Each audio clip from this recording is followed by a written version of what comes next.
सुंदर, शांत, जहां लोग हंसी खुशी जीते थे। बच्चे गाना गाते हुए स्कूल जाते और रात में लोग छत पे तारे गिन के सो जाते। लेकिन उन्हें क्या पता था, उस सुकून पे अब अंधेरा छाने वाला था, क्योंकि उस गांव में लौट आई थी पीहू। गांव के बाहर एक स्कूल था और उसी स्कूल के सामने पीहू रोज बैठ जाती थी खाना मांगने के लिए। लोग आते जाते देखकर सोचते थे कोई बेघर बच्ची होगी। एक रात स्कूल का एक गार्ड रात में चौकीदारी करते हुए वहां से गुजर रहा था। पीहू उसे देखती है और बोलती है, मुझे भूख लगी है, कुछ खिला दो। गार्ड कुछ नहीं बोलता, सिर्फ घूरता है और अंदर जाकर सीसीटीवी चेक करने लगता है। तभी स्क्रीन से एक लाल हाथ निकलता है और अगले ही सेकंड में वो आदमी गायब। अगले दिन सुबह गांव में हंगामा मच गया। सब कांप गए, किसी को समझ नहीं आया किसने किया। उसी दिन 9वीं क्लास का एक लड़का खाना खाते हुए पीहू के पास जाता है और बोलता है, खाना चाहिए भिखारी, जा अपने बाप से मांग, और हंस के चला जाता है। पीहू कुछ नहीं बोलती, बस चुप रहती है। अगली रात उसकी माँ चीख चीख के रोड पे भागती है, मेरा बेटा अंदर से खाली हो गया है। डॉक्टर बोलते हैं, इसके अंदर ना दिमाग है, ना किडनी, ना लिवर, सिर्फ अंधेरा है। अगले दिन गांव के लोग इकट्ठा हो जाते हैं। सब बोलते, जब से पेड़ पे लाश लटकी थी तब से कुछ ना कुछ गलत हो रहा है। किसी ने सजेस्ट किया शांति के लिए पूजा करनी होगी। फिर रात में एक बड़ा पंडित बुलाया गया। पूरा गांव जमा हुआ था। पूजा शुरू होता है, लेकिन जैसे ही पंडित ने पहला मंत्र बोला, जोर का धमाका हुआ। पंडित का शरीर फट के टुकड़ों में बिखर गया। चारों तरफ खून और मांस के लोथड़े उड़ गए। लोगों की चीख पुकार मच गई और उसी खून से एक दीवार पे लिखा हुआ था, मुझे पूजा नहीं, खाना चाहिए था। 1 महीना बीत गया था। पीहू के डर ने गांव के लोगों को पागल कर दिया था। कोई स्कूल नहीं जा रहा था। बच्चे खिड़कियों से पीछे छुप के बाहर झांकते थे। लेकिन पीहू अभी भी उसी स्कूल के सामने बैठी मिलती थी। जुबान पे एक ही लफ्ज, मुझे भूख लगी है। फिर एक दिन गांव में एक बड़ा तांत्रिक आया। सुना था 1000 भूत प्रेत भगाए हैं उन्होंने। तांत्रिक गांव में कदम रखते ही एक आदमी से पूछा, ये गांव इतना शांत क्यों है? आदमी बोला, हमारे गांव में एक छाया घूम रही है जो मुझे भूख लगी है बोल के इंसान को निगल रही है। तांत्रिक ने आंख बंद की और जो देखा वो चौंक गया। फिर उन्होंने गांव वालों को बुलाया और बोला, वो बच्ची की आत्मा किसी वस्तु में बंद है, हमें उसका असली घर ढूंढना होगा, वहीं कुछ मिल सकता है। फिर एक रात गांव के 2 जवान साहसी लड़के पीहू का पीछा करते हैं और देखते हैं पीहू एक पुरानी झोपड़ी के अंदर जाती है। दोनों चुपके से झांकते हैं। पीहू एक पुरानी गुड़िया के सामने और उससे बात कर रही होती है जैसे वो जिंदा हो।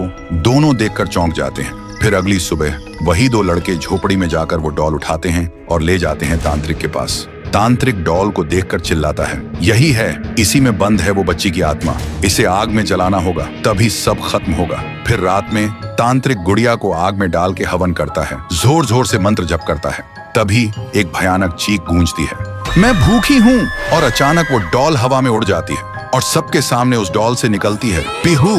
और जिन लोगों ने उस डॉल को छुआ था उनके शरीर एक एक करके पंडित जैसे फट जाते हैं। ये सब देखकर तांत्रिक भागने लगता है, लेकिन अचानक रास्ते बंद हो जाते हैं। वो पलट के देखता है, उसके सामने खड़ी होती है पीहू और वो बोलती है, तू मुझे जलाना चाहता था, अब तू जल। एक ही सेकंड में तांत्रिक के शरीर में आग लग जाती है और वो जलकर राख हो जाता है। उस रात के बाद गांव वालों को सब समझ आ गया था। पीहू ने सिर्फ उन्हीं को मारा जिन्होंने उसे दर्द दिया था, भूखा छोड़ा था, बाकी सब लोग ठीक थे। अगली सुबह गांव के सब लोग पीहू के सामने खाना लेकर आए और रो पड़े। बोले, हमें माफ कर दो, हमने तुम्हें भूत नहीं समझा, लेकिन तुम तो देवी हो जो सिर्फ भूखी थी। पीहू ने एक मुस्कान के साथ थाली में से एक निवाला उठाया और जैसे ही उसने वो खाया, उसका रूप हल्की रोशनी में बदलने लगा। फिर वो हवा में मिल गई। उस दिन के बाद पीहू कभी नहीं दिखी। तब से वो गांव वापस वैसे ही हो गया, शांत, प्यारा और खुशी से भरा। पीहू के जाने के बाद शांतिपुर गांव फिर से सुंदर, शांत और लोग हंसी खुशी जीने लगे थे। एक रात गांव में एक शादी हो रही थी। पूरा गांव शामिल था। सब धूमधाम से शादी मना रहे थे और तभी गुड़िया जमीन में लेटे हुए आती है और अचानक उठकर सीधा दुल्हन को खा जाती है। ये देखते ही लोगों के बीच में अफरा तफरी मच जाती है। कोई भागता है, कोई चिल्लाता है और वो गुड़िया खड़े होकर एक बच्चों जैसा गाना गाती है और फिर एक के बाद एक सबको मौत के घाट उतार देती है और फिर वो गायब हो जाती है। गांव फिर से कांप उठता है। सुबह सब लोग इकट्ठा होते हैं और कहते हैं वो भूखी लड़की वापस आ गई है। इस बार एक गुड़िया बन के लोग घुटनों के बल गिर जाते हैं और रो रो कर कहते हैं, हे भगवान हमें बचाओ। तभी गांव का मुखिया आता है और गुस्से में कहता है, चाहे वो कोई भी हो, है तो एक गुड़िया ही ना, आज रात मैं उसे खुद गांव से निकालूंगा। फिर रात के ठीक 2:30 बजे मुखिया अपने 2 चेलों के साथ गांव के बीच खड़ा होता है और फिर वही धुआं छा जाता है और वही आवाज,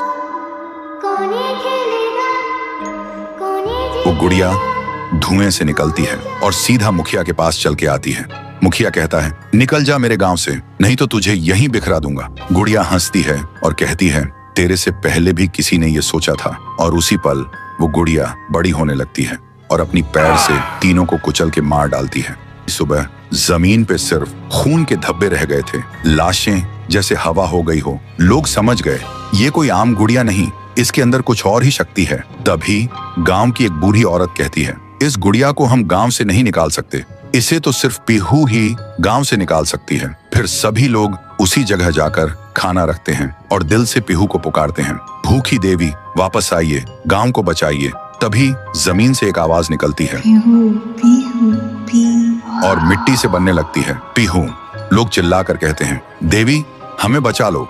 फिर रात होती है, वो गुड़िया गाना गाते हुए आती है, लेकिन अचानक पीहू उसके सामने आ जाती है। गुड़िया रुक जाती है, पीहू उसे पकड़ने जा रही होती है, लेकिन गुड़िया हवा में उड़ जाती है। पीहू भी उसके पीछे उड़ जाती है और अपनी आंखों से आग छोड़ के गुड़िया को जलाने की कोशिश करती है, लेकिन गुड़िया एक धुएं में छुप जाती है और फिर अचानक पीहू के पीछे आके उसे एक जोर का वार करती है। पीहू आसमान से जमीन पे आ गिर जाती है और फिर वो गुड़िया पीहू की शक्ति छीनने लगती है। पीहू की ताकत धीरे धीरे गुड़िया के पास जा रही होती है। कुछ देर बाद पीहू जमीन पे गिर जाती है। जब वो उठती है तो देखती है उसका शरीर धुंधला हो गया है और जब वो अपने आप को छू रही थी तो हाथ उसके शरीर के आर पार जा रहा था। वो वहीं गिर के रोने लगती है और जोर से चिल्लाती है, भैया भैया, और उसकी आवाज सीधा उसके भाई के कानों तक पहुंचती है।